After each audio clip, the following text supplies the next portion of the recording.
Dear Sneakerheads, we're back with another episode, but it's a bit different this time. This time we're doing a review of a sneaker show that was placed on Netflix called Sneakerheads. Yes, so as soon as we saw the ad about it, we're like, we got to check it out. We're Dear Sneakerheads. They're releasing a show about sneakerheads. Let's see how accurate it is and just see if it's something that's worth watching. Yeah, pretty much. So today what we're going to discuss are the character build-up, the release date accuracy, the ability to actually copy your goals, which is a big thing of the show, and we'll give you our final thoughts. All right, so you want to go ahead and start off with the characters and see? So let's go with the biggest character first. Let's go with Devin. Devin's the main character. He's a old sneakerhead that sold all his collection and now is getting back into the game with a pair of, what was it? The white cement fours? Yeah, size 13. Size 13, crazy. He looks no taller than 5'12". I mean 5'12", 5'11". He's not wearing a size 13. That's funny though. You can see how they're setting it up. Like they're setting it up like this person used to be a sneaker. He's out of the game. Now he's trying to sneak his way back in. Yeah. Like reluctantly. So it kind of builds that up. He does a good job at kind of portraying that whole thing where it's like, I don't want to get back, but the allure of the shoe is pulling him back so strong. Like he wore him to prom. He Right. scored 35 points in my basketball game. They said it like 3 or 4 times in the show. I think the concept for his character is pretty solid. But for the other characters, his best friend Bobby is the ex-Foot Locker worker who's now trying to go to sneaker school to become a designer. And he is persistent on pushing Devin into buying the shoes and buying more and trading this one and buying that one. Which That is man to keep pulling you down. it's causing Devin to lose thousands and thousands of dollars. Oh gosh. No, Bobby, he's a very interesting character because that is like, it shows the contrast of the two kind of sneakerheads. They probably were sneakerheads at the same, like they were sneakerheads at the same time. But you got the one that grew up, got a family, blah, blah, blah. He wearing Toms. Yeah. Dad shoes. He's wearing Toms. And then you got the one that's like, even though they're not at the work sneaker store no more, he's still trying to use that to get pull. Yeah. He's still copying every release and trying to find a way to keep flipping stuff, even if it's not the most beneficial or the most like thing that will work out. Well, Bobby's character, played by King Bach, that's his name? Botch. King Bach. I don't know how to say it. Yeah. I botch his name. His name. He's not funny anymore. He was funny for Vine. Yeah, he lost his appeal when it comes to comedy. So let's move on to You want to go to the the reseller? reseller. What's her name again? Nori. The little girl. All right, so a couple of things about her. I think they got it spot on, making like someone that's really young, or at least looks young. She doesn't look that young as they try to make her out to be, but Okay. I like the fact that they made it a young kid because it's kind of like Benjamin Kicks. Yeah. Like how they kind of use that kind of portrayal, which makes sense. And then they kind of have it where that person is kind of like above the whole release date kind of thing. Like it's a whole next level kind of thing where you going in, you're on the phone, you're always trying to do trades, blah, blah, blah. You're speaking with people. So I think they got that pretty accurate with her. What do you think? So I know a bunch of resellers myself. I resell shoes from time to time, Right. but it's more so like things are coming in and things are always moving, but it's like I've never seen a reseller who's just like, if you're not paying $400, don't talk to me. Like, right. So and that's where they stretched it. I think that's where they the stretched it. show which was they a do bit lot. of an exaggeration when it came down to it. Definitely. And it's like they had faces and people in it, and I was like, because they had like Laurel in it, they had the perfect pair and stuff like that. And I was just like, you guys could have asked for advice. I think we what they did though with this show is like they took the concept. I'm sure whoever presented the concept was like, this is the life of a sneakerhead. Let's make something that chronicles the hunt of that grail. Okay. And they're like, all right, this is great, but let's make it appealing to everyone. You know? Yeah. Let's exaggerate this. This person is like a stock trader. They're always on the phone. They're always doing stuff. Let's make this they have to go to Hong Kong to find like they really stretched just so that you can be interested. And you can see they left every episode off like a cliffhanger, like what's gonna happen next? Yeah. Kind of thing.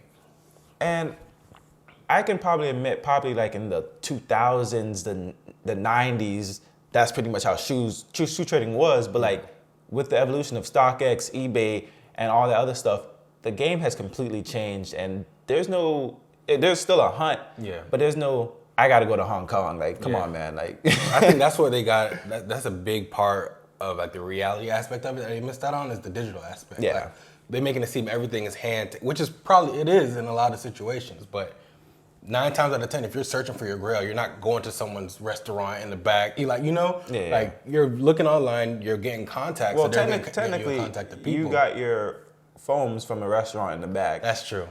That's true. If you didn't look at the last episode, look at it. But yeah, I did. But you know what I mean? Like the way they set it up is like it's a secret, which it is. It's a subculture, but it's really more in your face. They got commercials now. Like it's mainstream. StockX has really made it mainstream, and now eBay is taking it and pushing it to a whole new level. Yep.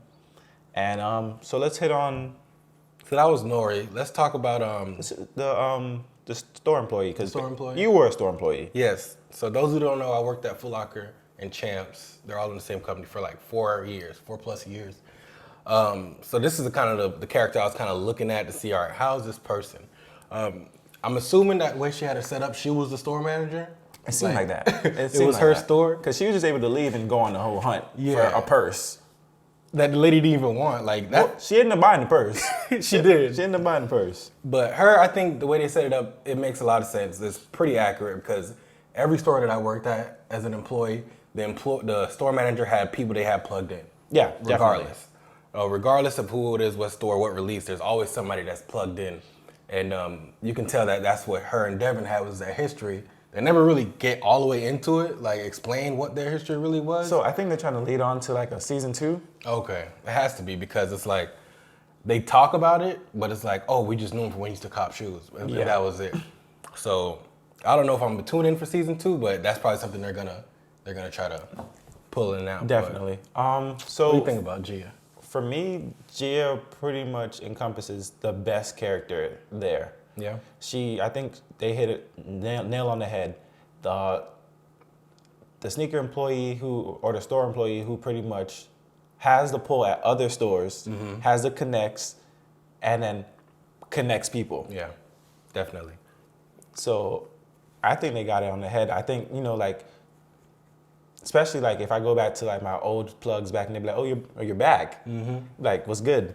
Like, what you trying to do? Like, I still know your size. Like, what's up? You trying to make this money? Right. No, definitely. I like that character too. But let's hop on one last person. Let's talk about the Hypebeast reseller who pulled up in, was it a G-Wagon? I don't remember what he pulled up in. On the release day. But what was his name? Cole? Cole. Him. All right, so that guy, everybody knows that guy.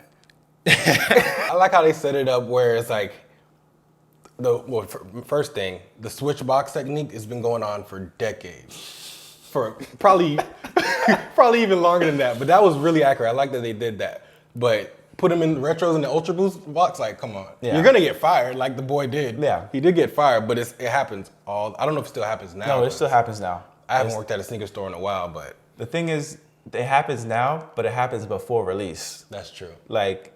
That's true. You're not coming in on a release day with the line and asking for your backdoor pair. It's say the shoes coming out on the 1st, they've already been sold by the 30th. Yeah. So definitely. But him, it's kind of weird how they made him a part of it. You can tell they were trying to assemble some kind of like a squad from the beginning. So the thing is, he joined and then he like left. Right. Like, I don't know, it was weird. Yeah, his character was kind of low because then he steals the shoe, then he's like, my bad, I wasn't trying to steal the shoe. Like. But they hit it on the head with him being kind of like this hype person. He's always on his phone, always on live, like, I got trying this. To show off the next move or some shit like that. So he's the hype beast, popper seller guy, but he was cool. He had a nice little appearance, little role in the show. But let's dive a little deeper. We went over the characters. Let's talk about the actual release day. That was the first episode, the first thing you see. That's what it starts off with, yeah. How do you feel about that? How they set that up? So there is a actual moment where Bobby, played by the comedian, is pulls up with Devin. He's like, yo, just stay with me. And then he goes down the line. He goes, that's a 9, that's a 10, that's a 7, that's a 12. Oh, we're definitely getting our pair. Like, he looks at everybody's feet and he's like, oh, I know I'm getting my size. Yep. And he's like, all right, that right there is how pretty much I do it. If I go to the line, I'm sitting there, I'm like, all right, I know I'm getting my pair. It's easy. And if I have to go down the line and be like, what size do you wear? Bro, I was about to say that. I'll even ask. Like, if I can't tell, like, you're probably like a 9.5, 10 and a half, I'm going to ask you. But the thing is, people be in the line for like, with a size 9, but be there looking for a size 13, trying to flip for a basketball player. And then you got a person that'll just get any size that's available. Yeah. It's so like, what do you have? Sometimes you do got to ask. So, but even before that, you remember how he had the little kid standing in line for him? Yeah. He paid him off. That's accurate with more than sneakers. That's what Supreme drops, like everything. They have the little line holders where, bro. And it's always kids. They made it a kid on purpose. Like it's always like kids. It's never all. Money. I can't even give that. Yeah. I was in Tallahassee at a boutique store. Okay. And these 3 guys paid homeless people to stay overnight. Not homeless people. They gave them chairs and paid them $30 per person to stay overnight and camp out. Damn. That was one of the best moves I've ever seen in my life. That's smart because you don't got to pay them much, and they don't know what anything to them is like a come up. Exactly. That's funny.